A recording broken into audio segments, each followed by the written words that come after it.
In this video, we're going to be talking about how to fix Apple Pay verification failed. So let's get straight into the video, shall we? So the first thing you want to do is simply go ahead and understand why this happens. So there are a couple of reasons. So the first is going to be bank declared verification or poor and unstable internet connection. It could also be a internet or incorrect card or billing information, bank security reasons, or even your settings issues.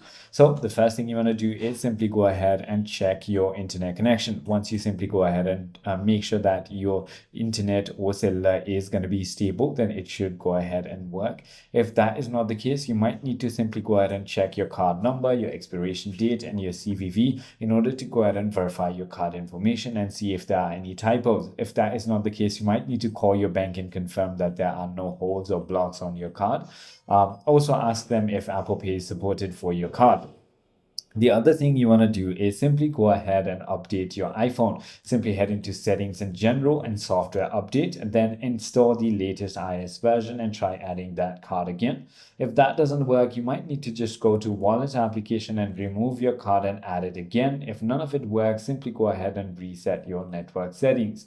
I hope this video clarifies everything for you. If you have further more queries, feel free to comment down below, and I'll see you on the next one.